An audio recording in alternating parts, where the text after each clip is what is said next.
This is Paige Becker. It's time for you to be the best with my team. Let's go.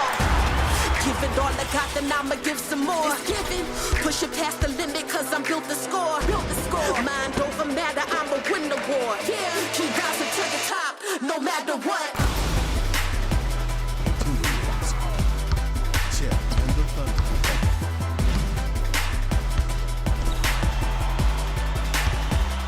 No matter what.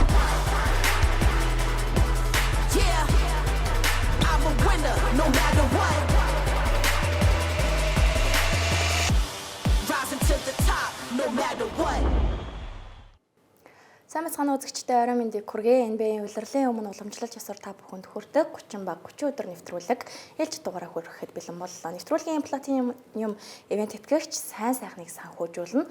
Голомт банк студид хөтлөгч Хулан миний бие тайлбарлагч Тулга Нямбаяр нар ажиллаж байна. Орой мэндийг хүргэе. За орой хүргэе. За өнөөдрийн дугаарын онцлог баг бол 2 улирал дараалан NBA финалд хүрч чадсан. Финал биш, бүсийн финалд хүрч чадсан Миннесота Timberwolves-ыг бид онцлох болно. За уламжлалт ёсоор өнгөрсөн улирлын тэдний амжилтаас нэвтрүүлгээ эхлүүлэе гэж бодож байна. За өнгөрсөн улиралд 49-33 гэсэн амжилттайгаар бүсийн үсэгтийн 6 дугаар байраар улирлаа тусгасан. За ерөнхийдөө яг энэ хэсэгт бол маш өрсөлдөөнтэй байсан. Плей-офф эхлэхийн өмнөхөн бол ерөнхийдөө 1-р байраа шалгах бараг 2-оос 6 дугаар байр бол сүүлийн 2 тоглолтоос юм шийдчихсэн шүү дээ. Тэгэхээр ер нь бол яг 6 дугаар байраар тэгээр хараад талбайд аваад алдсан ч гэсэн яг амжилтын хувьд бол маш ойролцоо. 2 дугаар байрны багтаа бол ойролцоо байж бол чадсан байгаа. За тэгээд тоглооны үзүүлэлтээр 116.6 буюу 8 бичигдсэн бол хамгаалтын үзүүлэлтээр 111.5 мөн 6-ад тэгээд net рейтингээрээ өндөрт байна тийм ээ 4-р байранд бичигдэж байна. За харин хурдаараа бол 30 багаас 24 буюу нэлээд хойгорч гисэн үзүүлэлт харагдаж байна. За тэгээд өнгөрсөн улирал тэгэд плей-оффт эхний шатанд Lakers-тай очиод хараад хоёр дахь шатанд Warriors-тай таарад тун хүндхэн гэж хэлж болох даваанууд байсан ч гэсэндээ маш сайн даваад ямарч бүсийн финалд бол 2 улирал дараалан хүрч чадсан байгаа. Тэдний өнгөрсөн улирлын амжилтад та хоёрын зүгт ямар дүгнэлттэй байгаа вэ? Тэгээ хүлээлтэнд төрсэн улирлаас өмнөх яг нь Карл Антони Таунс яваад өнгөрсөн улирлын амжилтаа ахиулахтай давтаж чадах болов гэдэг дээр эргэлзээтэйгээр улирал бол эхэлсэн. Гэхдээ Julius Randle-ийн багтай утас өөрийнхөө нөлөөгөө үзүүлээд статистик үзүүлэлтийн хувьд ч тэр багийн амжилтын хувьд ч тэр өнгөрсөн улирлаас унж чадаагүй. Гэхдээ бас илүү сайжирч чадаагүй. Тийм. Ер нь яг нөгөө нэмэгдэхүүний байрыг солиод нийлбэр нь өөрчлөгдөөгүй. Яг адилхан дүр зурагтай ийм улирал болж өндөрсөн. Гэхдээ яг хуу тэрний өмнөх одоо нөгөө эхний бүсийн финалд хүрдэг улиралтайгаа харьцуулахад яг улирлын тоглолтын амжилт бол бас баг зэрэг буурсан гэж болох байх. Ерөнхийдөө багийн тоглолтын арга барил бол гэхдээ эцсийн үр дүндээ ямарчсан багийнхаа түүхэнд 2 жил дараалж бүсийн финал шалгарсан бас анхныхын тохиолдол болсон байгаа. Тэгээд 2004 оноос хойш ер нь плей-офф өндөр амжилт үзүүлж чадахгүй яваадсэн баг ингээд хараа 2 жил дараалж ингэж өндөр амжилтанд хүрсэн нь бол нэг талаараа бодоход сайн хэрэг. За гэхдээ амжилтаа иймэрхүү багууд бол улам л ахиулах шаардлагатай байдаг бол Миннесота харин тэр амжилтаа харамсалтай нь ахиулж болж чадсангүй. За үргэлжлүүлэн Randle руу анхаарлаа хандуулъя гэж бодож байна. Өнгөрсөн улирал Миннесотатай нэгдсэн байгаа. За энэ багт хэр дасан зохицож чадсан гэж та хоёрын хувьд дүгнэж байна. За статистик үзүүлэлтийг бас үргэлжлүүлэн та бүхэнд харуулъя. 69 тоглолтод оролцсон байна. 18.7. За тоглоом нь бол 48.5%тай. Тийм, ер нь Randle-ийн яг л үзүүлэлт Гэтэ яг хоо Нью-Йоркт нөгөө их сайн байсан жилтэй харьцуулахад бол мэдээж оноо авах буурчихсан. Тийм, тухайд бол тоглооны номер 1 сонголт болоод хотод тоглож байна. Одоо л өсөлтөд багийн 2 дахь лидерийн дүрээр тоглож байгаа. Тоглооны хувьд шигсэн нь бол Антони Эдвардсын ардаас арай цөөхөн тоглооны уралдлага үүсгэж байгаа. Тэгээд яг Randle хамгийн онцлогтой статистик үзүүлэлтний 69 тоглолт гэдэг эерэг нөлөө тэ ер нь гимтэлтэй улмаас нэгст бол бас сүүлийн удирдалтаа дуусгаж чадаагүй. Тэгээд ер нь зөвхөн гимтэлээр эргэж ирээд тэр форм хэрэг авах гэдэг асуултын нэмдгийн хариулт нь бол эерэг байлаа. Тоглолтод тоглослоо доктортой тоглолтыг үзүүлж чадлаа.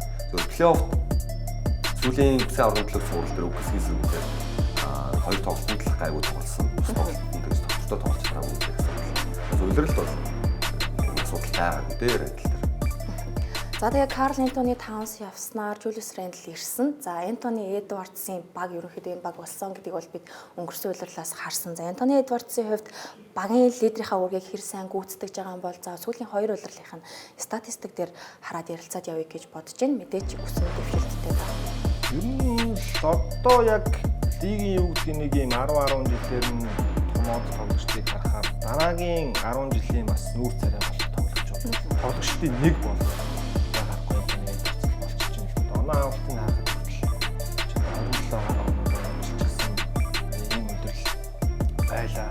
За тэгээд Гол нэг 3 шидэлтэй оролцсон биш. тэрхий олно тийм. Ер нь өмнөх удирдлагатай харьцуулахад дундын зэнээс тоглохын тоо 3 зэнээс тоглохын тоо ерөнхийдөө довтлож байгаа тоо нь юм дээ. Тэгээд дундаас довтлож байгаа тоо цөөрөөд дугаас довтлож байгаа тоо гэсэн. Энэ бол гэхдээ яг нэгт эхэндээ удирдлагын Эдвардс хитрхийг шидээд байна. Ингээд би дамраар тоглоод байна гэдэг шүүмжирж ирсэн. Ер нь нөгөө талаар нь бас зүгээр зөвтгөх нэг үндэслэл байгаа нь Жулиус Рэндлийн тоглолттой холбоотой болчихсон. Ер нь Карл Антони Таунс илүү ингээд 3-ын гаднаас тоглоод 3-аас суулгал шидээд энэ тоглолтоос бол Рэндл 3-ын гадаад зогсох гэхээс илүү тэгээ бургатал байгаа дундын зэнээс оноонууд аваад байгаа учраас Рэндалда болон Гоберто зай гаргаж байгаа гол шалтгаануудын нэг нь Эдвардсын шидэж байгаа доо. Тэгээ шидэлтийн гүйцэтгэлч гэсэн давгүй байсан. Тэндэж оноо авалт нүссэн. 10 шидэд 4-ийг хийж чинь гэдэг чинь бол бас лигт бол яг дундаж оруулж байгаа тоо нь бол нэлийн дээгүүр орох. Нэг төрсөн тийм. Хамгийн олон шидэлтийг оновчтой болгох тоглогч. 4 шидэлт дунгааж ин гэдэг чинь өөрөө бас маш өндөр хувь шүү дээ. Одоо 40% шидэж чинь гэсэн үг шүү дээ. Ер нь хувьчлаад бодох юм бол тэгэхээр Эдвардсын статистик үзүүлэлтүүд бол угаасаа гайхалтай байгаа. Тэгээд багийнхан тоглогч нар ч гэсэн ер нь Эдвардсыг ер нь ялангуяа өнгөрсөн жил эхний жил тэр бүсийн финалд гараад тэгээ яг өнгөрсөн удирдал шинэ удирдал эхлэхэд бол угаасаа багийн номер 1 тоглогч нь гэдгийг шууд хөлийн зөвшөөрч гисэн удирдал эхэлсэн. Тэгээд тэргээрээ ч ер нь тоглооны эрх мэдэл тэгж олон шидэж байгаа байдал зэрэгээс нь харахад бол угаасаа хөлийн зөвшөөрөгч гисэн. Зөвхөн багтаа ч гэлтгүй лигт хөлийн зөвшөөрөгдөд одоо энэ чинь Америкийн шигшээ багтаа хүртэл бас гол урд чугны хамгаалагчдын нэг болж Олимпийн наадамд бас оролцлоо шүү дээ. Тэгэхээр тэр бүхнээс нь харахад яа харахгүй лигийн дараагийн 10 жилийн бас том нүүр царай болох тоглогч болж чадхаар яг тоглолтын хувьд. Гэхдээ одоо тэгээд бас бус нөгөө сахилга батын асуудлууд бас нэг мэрсэр сонсогддог зүйлээ Эдвардс дээр бол байдаг учраас одоо тэр нь л доош нь чангаахгүй бол бусдаар тоглолтоороо бол угаасаа батлаа харуулчлаа л да. Хамгийн олон техникийн алдаа авсан тоглогчдын нэг болсон шүү дээ. Сайн багийн лидер байж чадж байгаа юу? Энэ асуултанд товчоор хариулвал. Би бол чадж байгаа л гэж бодож байна. Энд чинь одоо насны хувьд маш залуухан тоглогч байна шүү дээ. Тэгэхэд ингээд аль хэдийн хүлэн зөвшөөрөгдөд тоглолтоороо ч тэр ер нь талбайн гадуур дотор үг хэлж байгаа байдлаараа ч тэр хэлсэн амдаа хүрч чадж байгаа залуу юм болов гэж бодоод байгаа шүү дээ. Ер нь бол. Тэгээ хэрэгэлцээ авахгүй. Антони Эдвардс бол Minnesota Timberwolves-д ер нь Kevin Garnett-аас хойш хамгийн супер сонголт супер тоглогч нь. Ер нь Картийн он жилүүдийг харьцуулахад хамаагүй бага хугацаанд байсан ч гэсэн Карл Антони Таунсын 90 үеэс хамаагүй илүү амжилттай гаргаж байгаа. За үргэлжлүүлэн энэ багийн хувьд энэ зүүн бас баггүй солилцоог хийсэн. За явсан тоглогчдыг нь харцгаа. Ердөө 3 тоглогчийг бол энэс хассан байгаа. Никэл Александр Walker, Лука Гарса, Жош Майк. Яг сүүлийн 2 жаах те. Ер нь их угаасаа цаашид дүү байсан. Өнгөрсөн өдрөд ялангуяа багийн бас гол гараанд болон сэлгэнээс айлалнаас чадчихсан гол хамгаалагч Никэл Александр Walker байсан. Ялангуяа сэлгэнээс тоглолтод оролцоод оноо авч байгаа байдал. Тэгээд бас хамгаалтан дээр ч гэсэн нөлөө үзүүлж байгаа байдал зэргээр.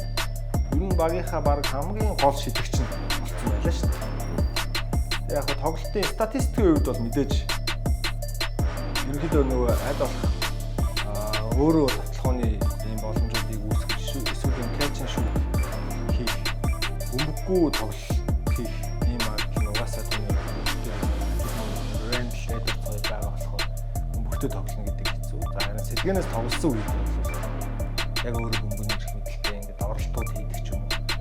Энэ хүү байдлаар авч ирсэн. Гол ер нь сэлгэний оноо авахчаал явууллаа да. Тэгвэл Назрид ядаас орох хамгийн чухал тоглогч байсан. Тэгээд 3 тоглогч гурлаа чөлөөд байгаад бол сайн л гэрээ өгч чадлаггүй. Ингээ алдсан байгаа гэдэг хэлсэн Walker. Тэгээд бас нэг эрэг статистик нь өнөөдрийн бүх тоглолтод оролцсон цорынаас тоглогч нь байгаа. Магтро 82. Энэ бол бас маш сайн үзүүлэлт. Тэгээ ер нь багийн одоо гол олон минут өнгөрүүлдэг, оноо авдаг тоглогч бүтэн удирдлагын турш тоглолт өнжихгүй байна гэдэг бол тэгэл багийн амжилтанд л эерэг нөлөөтэй байсан ийм тоглогчдод тэгээд ямар ч явуулаад тэр тоглогч нь Атланта Хокс баг руу очичлоо. За тэгээд энэ 100 тэдний хийсэн бас нэгэн дараагийн том нүүдэл бол 3 тоглогчтой ямар ч тач гэрэгийн сунгаад аваад үлдсэн байгаа. За Lakers болон Warriors-ийн эсрэг төвийн байрлал нь тэдний хувьд маш том даваа болж исэн. Тэгээд Naz Reid бол 5 жилийн 125 сая долларын гэрээг өгсөн байна. Тэгэхээр гэрээн үүдтэй байна. Ер нь тэгээд өхөөсөр аргагүй л гэрээ нүүдэлтэй. Тэгээд мууч гэрээ биш. Тий. Гайгүй үүддэг байна. Яг л хоёр дахь лидер цэлгийн гол тоглогч гэсэн. Хүртгсөө залгаал хүртсэн. Яг хоо хаанч энэ хэмжээний цэлгийн тоглогч аваасаа өөр лидер багуудаас тав. тий, Naz Reid-ийнх ч гэсэн ер нь өөрийнх нь хувьд бол баг Макс шахуу тийм болчихж байгаа шүү дээ. 5 жил утгаараа тэгээд жилийн 25 сая биш шүү дээ. Тэгээд Рендлих 30 гаруй саятай. Ийм гэрээс сонголсон. Яг хоо Ингс бол талбайд бол их тоглохгүй баг. Зүгээр хувцас хөрөнд ийм ахмад туршлагатай тоглогч байх ёстой байна. Тэргээрээ л нэг жилийн ахмад тоглогчийн ветеран минимум гэрээ ирлээ дээ. За Рентлиг ер нь багтаа үлдэх болов гэсэн бодол байсан уу? Улирал дуусгүй юу? Байсан. Одоо нөө зах зээл дээрээс өөр сонголт айгу хэцүү л байлаа л та тийм. Ер нь бол одоо хөгжин төвтлөчийн барилал дээр зах зээл дээр одоо чөлөө тагинд болох магадaltaй хамгийн өндөр магадaltaй ганц Супродс нь Яа Сантекомп байсан. Гэхдээ Сантекомп чөлөө тагинд болсонгүй. Тэгээд тэгсэн чинь Миннесота авах потенциал ер нь байгаагүй бусад багуудтай өрсөлдөв. Тэгэхээр ерөөсөө Рендлиг авч үлдэхээс сонголт байгаагүй. Naz Reid-ээс ч гэсэн авч үлдэхээс сонголт байгаагүй. Энэ хоёрын нэгийг алдсан бол баг хамгийн том давуу талуудаа алдах байсан тийм. Антони Эдвардсын үед хамгийн муу баг бол ингээ хувирах байсан. Рентлиг ч гэсэн нөгөө талаас нь харах юм бол Рентлиг ч гэсэн бас сонирхох баг тийм ч айхтар олон биш байх байсан баг. Ер нь бол ер нь Миннесота өгж болох хамгийн боломжит мөнгөний өгөөд одоо чинь дараа нь дахиад нэг гэрээ сонгох хугацаа үлдэж гин гэсэн үг шүү дээ. Одоо энэ 3 жил дууссан ч гэсэн.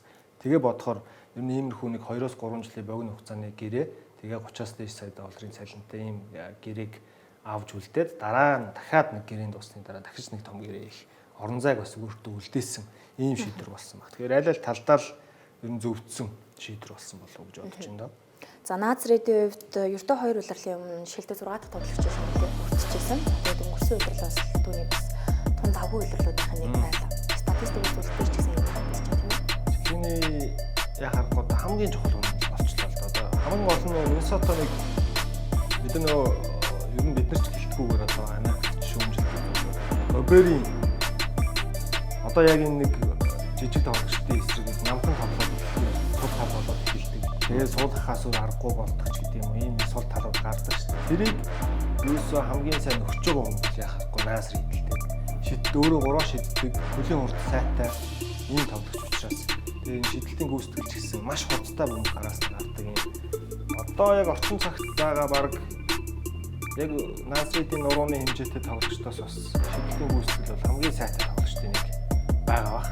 Гэхдээ зүгээр ер нь яг Peyton Pritchard тэгээр шилдэг 6 тоглогч шиг л хүрсэн ч гэсэн Naz Reid-ийн үед үзүүлж байгаа нөлөө тэ статистик үзүүлэлтийг харсан ч гэсэн дахиад шилдэг 6 тоглогч авчих хэмжээний ийм л тоглолтыг улиралд үзүүлсэн. 27.5 минутын хугацаанд 15 орчим оног дундчлаа. Тэгээ 6 самбартай. Тэгээ дээр нь Гобер түрүүний барийн дурдсанчлан Гобер аль алинтай хамтдаа ингэ зохицож тоглох чадвар нь Reid-д байгаа нь хамгийн том давуу талыг багтаа үүсгэж байна. За ерөнхийдөө Minnesota Timberwolves багийн хувьд ротейшны хадгалаад үлдсэн гэд хэлэхэд бол хэсдэхгүй байх. Гэхдээ нэг тоглогч идэд драфтаас авсан, драфтын 17 дахь сонголтоор авсан тоглогчийг нь өргөжлүүлээ хамтдаа хаарцгаая. За Yom Beringer гэж. Яг хоо данлаа бичгтээ Beringer гэж бичээд тэгээд яг нөгөө pronunciation-ийн дуудлагыг уншихаар бол ерөнхийдөө Yom Beringer гэж уншаад байна лээ. За тэгээд драфт явуулсан Японы сонголтын хардхан буюу 17 дахь сонголт бол нэг авсан байгаа. Франц тоглогчийг авлаа. Олон улсаас ер нь ил болсон. Тэгээд ялангуяа Францаас тий. Францаас маш тоглогч үзүүлэлтэд орж ирж байгаа. За өнгөрсөн улирлын статистик үзүүлэлтийг нь үргэлжлүүлээд хамтдаа харцгаая. 30 тоглолтод оролцохдоо 18.3 минутыг дуусчихсан. 4.9 оноо, 4.1 самбар, 1.5 хаалт гэдэг үзүүлэлт байна. За тэгээд тоглоом 54.9. Одоо Словени лиг тоглосон юм залуу шүү дээ. Өнгөрсөн жилийн үед бол тэгээд ямар ч Миннесота хэмжлээс тоглохоор боллоо. Одоо ер нь тоглогчдын статистикийг гэхээс илүү одоо коллежид юу гэдэг нэг 20 оноо дундчилсан тоглогчийг авахаас илүүтэйгээр олон улсын яг мэрэгжлийн төвшний ийм лигт магадгүй 5 оноо дундчилсан байсан ч гэсэн драфтаар дээгүүр сонгох боломжтой болчиход байна. Тэгээд тэдний нэг жишээ бол ерөөдөө Ньон Биринжер гэж Франц залуу байна. Үлэмж биетэй 2 м 11 см өндөртэй. Одоо 18 настай. Ийм Франц залуу байна. Одоо гарал нь бол Бенин Африкийн одоо Бенин улсаас гаралтай юм байна лээ. Франц цагаас очсон юм гэрүүлээс гаралтай. Франц ээлжид нэг авиастан ирлээ. Одоо тэгтээ яг сүүлийн жилүүдийг харахаар драфтын дээгүүр сонголтууд болсон Франц тоглогч нар ингээд одоо ялангуяа өнгөрсөн жил их жишээ нь Закари Рисашеж гэдэг юм уу те Алекс Сарч гэдэг юм уу эдгээр тоглогчдыг харахад бол тийм ч бас нөгөө онцгойрсон тоглолтыг бол бас гаргаж чадахгүй байгаа гэсэн. Тэгээд яг л тэднэр шиг тийм өндөр нуруулаг тоглолтын арга барил нь ч гэсэн ер нь Сартаа нэлээд бас ойролцоо байж болох үс.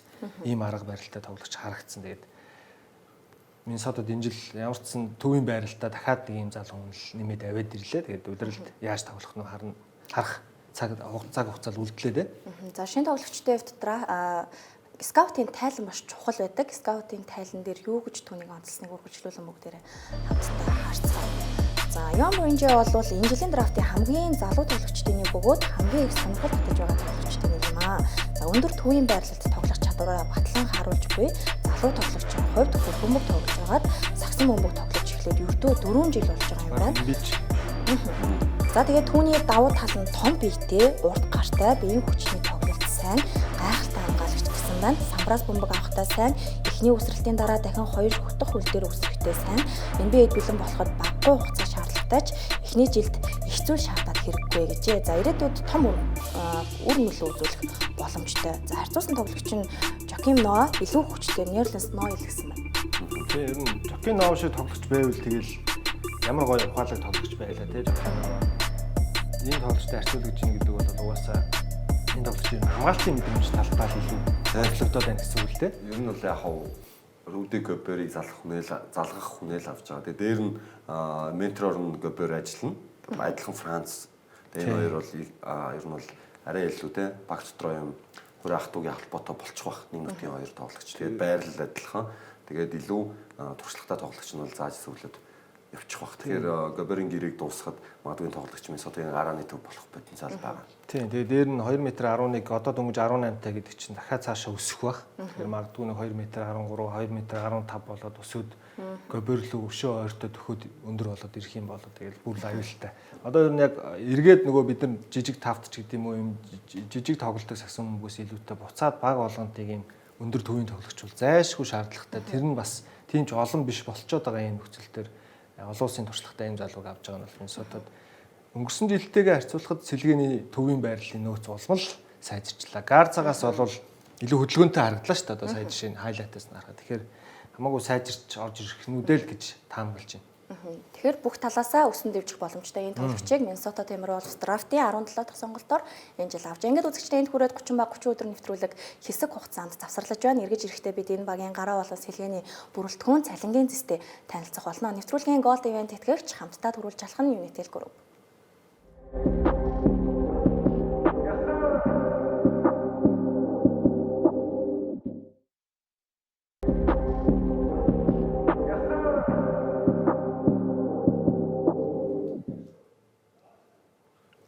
Эргэн тавтамаар үзэгчдээ 30 баг 30 өдөр нэвтрүүлэг та бүхэнд Minnesota Timberwolves-ыг онцлон дугаараа хүргэж байна. Нэвтрүүлгийн Platinum Event тэтгэгч сайн сайхныг санхүүжүүлэн Голомт банк.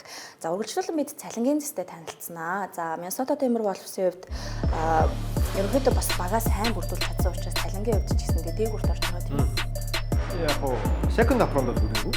Нөгөө бүр айхтар онцгой доторт бол арай хүрээгүй байгаа гэсэн үг. За гэхдээ мэдээж баг онцгой дотор бол төлөвчний шатлалаа бол авчихсан учраас 16 саяг л төлж байна. Нэмэлтээр гэсэн үг. Тэгэхээр үндсэндээ нэг заа нэг 250 сая доллар цалиндаа 50 гаруй сая доллар цалиндаа зарцуулж байна гэж ойлгож болохоор Энтони Эдвардстай, Рэмплтэй гэрээг өгсөн, Назридтэй гэрээг өгсөн, Гобер нь байж байгаа. За тэгээд ерөнхийдөө ийм өнгөрсөн жилийн бүрэлдэхүүнээ хадгалаад үлдсэн баг цалингийн засыг ингээд давуулаагүй байна гэдэг. Тийм одоо зүгээр гол 6 тоглогчдод 10-аас дээш сая гэрээнүүд өгсөн байна. Ингээ бодохоор боломжтой. Тэгээд ер нь зүгээр яг лигт бол 3 тоглолт очсон байна. Цалингийн байдал нь. Гэхдээ амжилт нь яг ихний угаасаа лигийн шилдэг нэг 8 багийн нэг байж чадаад байгаа учраас нэг хэмжээний мөнгө зарлагдана л та. Тэгээ одоо ер нь мөнгө зарлахдахгүйгээр ийм амжилтанд хүрнэ гэдэг угаасаа боломж байхгүй болчихлоо л доо орчин цагийн үед бол тэгэхээр яг хэтрүүлэхгүй гэхдээ яг бүр бага биш хэмжээнд угаасаа л мөнгө зарцуулж иж Миннесота ч одоо яг юу гэдэг мужийн хот нь манай Монгол шиг цаг агаартай яг супер од тоглогч шууд очоод тоглоход бас хэцүү ийм бүс нутаг байгаад байна. Тэгэхээр ерөнхийдөө нөгөө жижиг зах зээлтэй гэж хэлэгддэг ийм хот учраас одоо энэ байгаа нөөц болцсон дээрээ тэгэл өкстэй цалингийн өгөөл тоглуулахаас өөр аргагүй. Тэгэхээр энэс илүү Миннесота бас өшөө сайжрах боломж бас хомос. Тийм учраас энэ байгаа санхүүдэд тохируулаад сайн тоглолт үзүүлээл явж гин гэж хэлж болох байна. За үргэлжлүүлэн багийн ирээдүйг хэрхэн зураглагдаж байна гэдгийг хамтдаа харцгаая. 26-аас 27 оны улирал хүртэл баталгаад гэрээтэй тоглож байна. Одоо яг л нөгөө хэд дахиад юундэл ерөөдөө байж гин. Сул нэрсүүд бол бүгд тийм. Яг сулгын сайн нэрс нөгөө гол зураг ингээл эндээ байж гин гэсэн. Тэгээ яг зөвөр өнгөрсөн удирлын ярин дээр болон сайн хүртэл ядахгүй хоног болгож Донто Ди Винчензо байгаа. Тэгээд Ди Винчензо ранктай хамт энэ бүлээлтэнд дутагдчихсэн нөгөө шидэгчийн ажлыг гүйцэтгэж болов гэсэн мэдээлэлээс ч харамсалтай нь өнгөрсөн удирлыг яг форм муутай ийм удирланд байсан. Тэгэхээр энэ удирлд бол Ди Винчензо хуучны нэгсийнхаа шидэлтийг гүйцэтгэлээ аваад ирэх юм бол энэ баг илүү аюултай болно. Тэгээд Никел Александр Вокерт очдог минут дээр төдийлэн тэгж булаацалтаад тахгүйгээр Ди Винчензогийн минутыг энэ удирлд нэлээд ихсээд Ройл үүрэмжсэн нэлээд ихсээд тэгээд хөх. Тэгэхээр Донто Ди Винчензо магадгүй энэ удирлд ер нь гэж үгүйсэх. Тэгээ дээр нь Роб Биллингем гэж тоглогч жил одоо өшөө сайжирч орж ирэх ёстой. Сэлгэний холбогч бас байгаа. Сэлгэний холбогчийн ирэх мэдл ер нь бол Диллингемд ирчлээ. Диллингем байгаа учраас ч ер нь зөвхөн Никел Александр Вокерт гэрээг нөгөөгүй байх. Тийм баг. Тэгээд одоо Теренс Шен Жуниор байна. За тэгээд одоо тийм Мактаналстай гэрээг нөхцсөн байгаа, сунгацсан байгаа гэд. Ер нь зөвхөн ойр хэдэн жилдээ аюул алгадаа. Одоо ингээ Гоберийн гэрээг харахаар бас боломжийн болчихж байгаа байхгүй юу? Цалингийн төсөөд байгаа юм зүйлээр бол 30 эзэн саяын гэрээ бол дундаж болоод төвөрчлээ л та. Чи одоо 4 удаагийн шилдэг хамгаалалтын тоглогч болцсон хүний хувьд дунд чинь 25 лин тий одоо энэ Назрид болон Джейд Мактанис хоёрын гэрээ яг таг алтан дундаж гэрээ болоод 30-аас дээш болоод ирэхээр нэг дунджаас дээгүүр тоглогчийн гэрээ болчоод за тэгээд 40-оос дээш болоод ирэхээр багийн лидерүүдийн гэрээ болоод 50 болохоор бүр ингээд суперуудын гэрээ болоод авчиж байна л да. Одоо тэгэл сая 26-аас 27 оны гэрээг харуулхад тухайн үед гэхэд одоо дахиад нэг 2 жилийн дараа гэхэд одоогийн авж байгаа энэ Джейлен Брауны ч гэдэм үү 50 сая маяч нь бас дундажтаа ороод явж эхэлнэ л дээ. Супер одуудын үед бол одоо дараагийн яригдж байгаа гэрээнүүд одоо Лука, Йокич ч гэдэм үү те эдгээр тоглогчдын гэрээнүүд бол бүр 70 сая хүрэх хэмжээнд яригдж шít. Одоо Шей Гилжис Александрын гэрээ гэхэд 70-80 сая руу явна гэдэг. Одоо магадгүй 3-4 жилийн дараа бол тэгэхээр энэ байгаа нөхцөл дээр бол Гоберийн гэлтгүү Миннесотагийн босод тоглогчдын гэрээ ч гэсэн ер нь дундаж хэмжээнд л байна гэсэн үг л дээ. За энэ улиралд хэд хэрхэн тоглох бол гэдгийг дүгнэж болох үс гараа болон сэлгээний бүрэлдэхүүнийг хамтдаа харцгаая. За Конли өөрчлөлт байхгүй. Эдвардс, Мартинес, Гобер, Рэндл гэх яг л одоо өнгөрсөн жилийн тавд хэвэндээ уусаа гарч ирэх ба. Яг л Конти маань харин одоо нас ахаад яг тоглолтод энэ жил ямар байх нь гэдэг дээр хэлэлцээ. Магадгүй тасгажуулагч зоримог шийдвэр гаргаад Роб Диллингем үнэхээр сайн байв. Магадгүй бас яагаад гараар руу гарах болохгүй гэж. Гэхдээ мэдээж Конлигийн туршлага ухаалаг тоглолт. Одоо хүний яг тэр нэг IQ бол хөшрөн гэж байх учраас бас гараандаа юм гараад л явах магадлал нь бас өндөр баг л та. Тэгээд дээр нь яг Роб Диллингем жоохон төвшөөх шаардлагатай байгаа.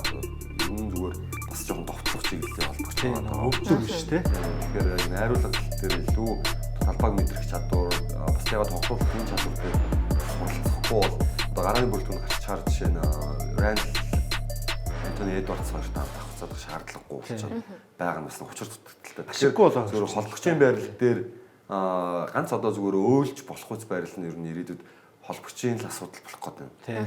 Түүнээс бусад байрлал дээр сэлгээ болон гараа айл айл нь тунд авгүй байгаа. Одоо сая үзэгчд маань анзаарсан бол энэний өмнөх хөснөгтөр гарсан нэг 26-27 оны гэрээтэй тоглогчд донд Майк Конлигийн нэр байхгүй байгаа шүү дээ. Тэгэхээр энэ 100 ер нь Конли улирал ямар дуусахаас үл хамааран ер нь Миннесота бол дараагийн холбогчоо авчрах болов. Тийм, авчирлаа гэхэд Дэлинхэм хэрэг хүлээлтэнд хүрэхгүй. Тийм хүрэхгүй бол шүү дээ. Авчрахгүй авчирсан ер нь бол авчираад юу ах болов. Тийм магадгүй Дэлинхэм сайн тоглохгүй өөр холбогчтой Конли ахмад тоглогчдын хямдхан гэрээ өгөх сэлгэнээс ашиглах бас үүсэх. Тэгээд Дэлинхэмийн маань бас юм болж ирсэн. Одоо тэгэхээр энэ залуугаас өөрөөс нь нөхцөл хамгаалах болчихсон. За сэлгээ бол Донта Дэвинчэнд сэлгээний гол тоглогч хэмээрээ баах мэдээж Наси хамгийн чухал болгоч. Тэгээд түүний байралтай явуулсан. Залуужуулаад Лука Гарсагаас тэс өөр тоглолттой төлөвлөж авчирсан юм шиг. За тэгээд Теренс Шан Жуниор өнгөрсөн жил бас үе давгаад тоглож үзүүлсэн залуу хадад энэ жил бас хэлхиймтэй байна. Ер нь бол Миннесотад бараг өөрчлөлт байхгүй байгааг харж байгаа юм шүү дээ. Нэг л залуу төвлж шинээр нэмэгдснээс ч бусдаар бол энэ багийн тоглолтын арга барил ч угаасаа өөрчлөгдөхгүйгүй. Дасгалжуулагч нь чивэндээ байсан учраас ер нь тогтворцсон баг гэж хэлж болох байна. Донта Дэвинченцогийн хувьд энэ үлрэл илүү оноо авалтаа өндөр болох шаардлага яхаа гарахгүй үүсэж байгаа болов гэж харж байна. За үргэлжлүүлэн бүгдээрээ энэ багийн дасгалжуулагчдын бүрэлдэхүүн юм байна. За ямар ч гэсэн сүүлийн 20 жилийн хугацаанд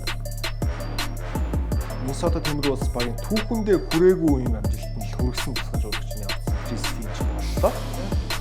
Ямар ч дасгалжуулагч нь цаашдаа. Одоо өөрөө яг энэ нэг Роберто Антони Эдвардстай, Рэндлтэй гэдэг юм энэ нэг тоглолтын арга барил нь угаасаа тогтцсон байгаа учраас тэд тоглогчд нь хэвээрээ байж байгаа учраас дасгалжуулагч бол яг л хэвэндээ байна гэсэн үг. Миннесота бол ер нь яг энэ юу ч өөрчлөөгүй л баг байгаа юм л да. Тэгээд тусгууд нь ч гэсэн хэвэндээ биш те. Одоо Крис Хайнс хэвээрээ байж гин. За Пабло Прижоны бас Крис Финчийн туслахаар нэлээд жил болчлоо. Сүүлийн 2-3 жил болчлоо. Энэ бол Миннесотагийн өнгөрсөн жилийн хамгийн өөрчлөлт багтаа багуудын л нэг. Тийм өнгөрсөн жилтэйгээ харьцуулахад яг л хэвэндээ байгаа багуудын л нэг болж өөрчилж байна л да. За тэгээд энэ багийн хувьд хамгийн чухал нь маш өрсөлдөөнтэй өрнөд бүсийн финал руу бол хүрээд байгаа. Бүр 2 улирал дараалал. Харин тэрнээсээ цаашаа явж чадахгүй байна. Үүний шалтгаан нь яг юунд байна? Аль байрлалд дутуу байгаа учраас цаашаа явж чадахгүй байна гэж хараад байна. Энэ улиралд хэдэн потенциал боломж бий юу? Ямар дүгнэлттэй байна? 109 эдгээр 8 нь. Даалгавар харин тэдний хувьд энэ жил улам л хэцүүдэх шинжтэй болчихлоо. Яагаад тэгэхээр өөрсдөөс нь биш. Яг нь мэдээж өөрсдөө тийм том өөрчлөлт хийгээгүй гэдэг нь нэг шалтгаан баг. Хоёр дахь шалтгаан бол мэдээж өрсөлдөгчд нь өшөө чангарчлаа. Одоо данс энэ жил яг ингээ бүрэн бүрэлдэхүүнээрээ гинтл бэртэлгүй тоглоод эхлүүл ямар аюултай болох вэ? За тэгэл одоо Lakers байна, за Houston байна, Oklahoma City Thunder, Denver жишээ нь энэ жил бүр ямар амар бүрэлдэхүүнтэй болоод өөрчлөгдөж үгээд. Өнгөрсөн жил болон тэрний өмнөх жилтэй харьцуулахад улам л өрсөлдөгчд нь чанга болоод эхэллээ. Харамсалтай нь өөрсдөө өөрчлөлт хийхгүй яг нөгөө бүрэлдэхүүнээрээ хэвэндээ яваад байгаа учраас даалгавар бол миний хувьд энэ жил улам л хэцүүдж гинүү даа гэж. Дахиж ерөн бүсийн финал руу миний хувьд бол гарч ирэхэд ер нь магадлал том багтаа болчихудаа л гэж харж байна. Толгойд санал нэг байна. Улиралд бол яг 45-аас дээш хожил байгууллаад нэг плей-оффт орох бах. Гэхдээ түрүүн Нямбагийн дурдсан гэх багууд ирэх юм бол дахиад өрнөд бүсийн өрсөлдөөн сүүлийн өдрөө хүртэл явах гэдэг. Тэгээд багууд магадгүй адилхан хожилтой ч гэсэн хоорондын тоглолт бас зүйлээс шалтгаалаад ингээд байрлал бол одоо нэг 3 дугаар байраас 8 дугаар байранд бичиж байгаа багуудыг бол нэг ганц 2 хожил заглах гэдэг байгаа байхгүй. Тэгэхээр ер нь бол зүйл 50 хожил руу хурж иж плей-офф баталгааж нь 50 хожил байгуулж чадахгүй бол ер нь плей-ин тоглож иж плей-офф руу орохыг ч үгүйсэхгүй. Тэгэхээр плей-оффт бол орно. Тэгэл эхний шатнасаа эхлээл тэгэл лигийн хамгийн өрсөлдөөнийг үзүүлэх чимэг болсон цувралыг л үзүүлэл явах байх. За ерөнхийдөө өнгөрсөн улирлынхаа амжилтыг давуулан биелүүлж хараахан чадахгүй болов. Харин би бол плей-оффын хөхөд ч хэцүү баг. Плей-оффын таамаг бол хэлмэргүй нэ. Арай эртөө тэр плей-офф эхлэх үед нь хэлвэл арай бодтой таамаг гарна. Тэр үед бас юу болох нь тий. Дундэр дундуур солилцооч болж магадгүй. Тэгэхээр улирлын таамаг өгөхөд бол 45-аас дээш хожил авах бах. Плей-оффт орох бах. За баярлалаа. Ингээд үзэгчдээ бид өнөөдөр 30 баг 30 өдрийн нэвтрүүлгээрээ Minnesota Timberwolves-ыг онцлолоо. Дараагийн дугаараар уулзцгаая. Баяртай үзэгчдээ. Баяртай. This is Paige Becker. It's time for you to be the best with mindset. Let's go. Give it all I got, then I'ma give some more. It's giving. Push it past the limit, cause I'm built to score. Mind over matter, I'ma win the war. Yeah. Keep rising to the top, no matter what. Yeah,